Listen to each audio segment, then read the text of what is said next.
So Group C, we've got France, Peru, Denmark, Australia.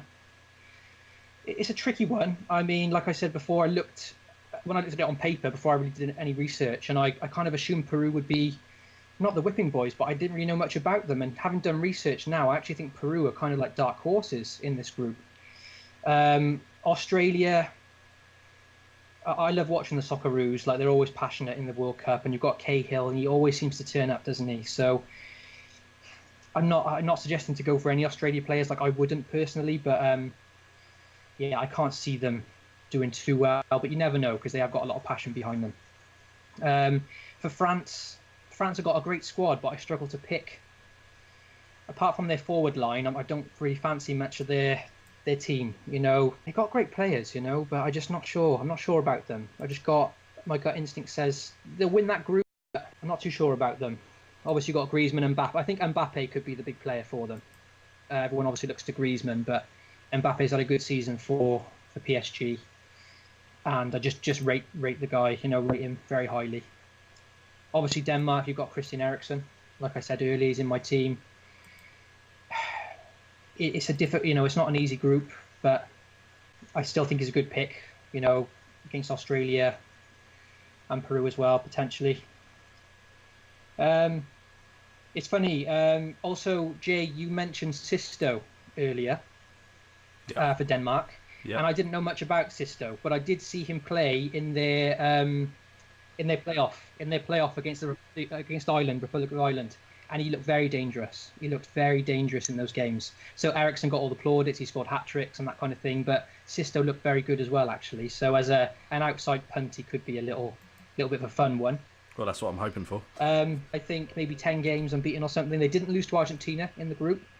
And yeah, Farfan, he's 33. Like I was saying earlier, he's on the older side, but he's again their main man. And because he's classed as a midfielder on Fantasy I Team, if he plays further forward, plays out of position, then again he could be a good budget option. That's why he makes my team. Group D is an interesting one. It's easy to say for any group because they're all difficult, aren't they? But Argentina, Croatia, Iceland, Nigeria. Argentina, Ooh. you know. Sorry. Just doing the whole Iceland thing.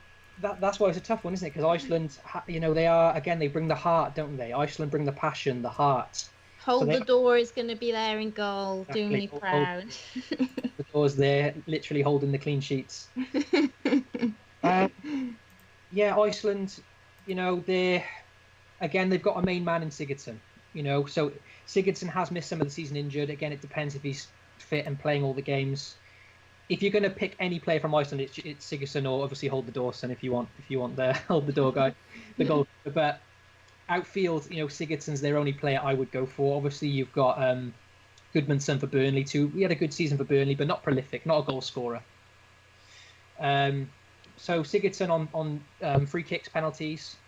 I think what's interesting about this group is that they're all quite conservative in terms of they're all organised. So Croatia only conceded 4 goals in qualifying, and Argentina only 16 in 18 games played. Obviously playing 18 games compared to the 10 that the other teams played. Argentina's tricky. They've got so many attacking options. You know, you've got Bala, Higuain, Aguero. It's almost that case of who do you pick, you know? So if you're not going Messi, it's a bit of a punt on the rest of them. Is Higuain going to get the goals? Is Dybala going to get them? Is Aguero going to play? And I'm a big fan of Dybala, but it's almost a bit of a gamble, knowing which way to go. And again, they're playing teams that have kept a lot of clean sheets, you know, and organised teams. Croatia organised, Iceland organised. Nigeria are the team I've sort of forgotten about. I have punted on Moses because he's classed as a defender. There's an attacking defender there that could be playing out of position for Nigeria, so he's the only player I'd really look at. You know, they've obviously got Iwobi. He's probably better for Nigeria than he has been for Arsenal. Got a couple of goals, but I wouldn't really go there. Iheanacho with 8 goals and 15 for Nigeria, so an impressive record for Iheanacho. But again, I think you're plucking at straws going for too many Nigeria players. Really, no disrespect to them, but I can't see them doing too much in this group. And it's the same for Croatia in midfield. You know, they've got so many talented midfielders. Modric, Kovacic. You know, there's a lot of players there. I've got more here.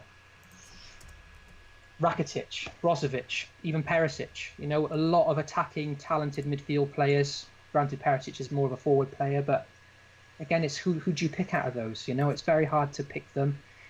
None of them are real goal scorers. Rakitic is on penalties, I think, so he could be a decent shout, but it's an organised group. You know, I'm not sure there's going to be many goals in that group. It's difficult to say, but I think, you know, you're better off looking at Argentina's attacking options. Probably stick with Messi. Maybe go for Otamendi. You know, could pop up with a goal. Yeah, there's a lot of info there. I don't know if that's making sense. That's cool. That's no I'm worry. Struggling really to make sense of it, but they're two difficult groups. But I think they're organised groups. So, you know, Croatia have got a good fullback, Veselko, 4 assists for Atletico this season. Very attacking player, but a bit of a yellow card magnet. So he's a defender I would consider. Organised defence, only 4 conceded in qualification. But I'm not overjoyed by this group. I think it's, apart from Argentina, nothing really stands exciting. out. And that's me. Yeah.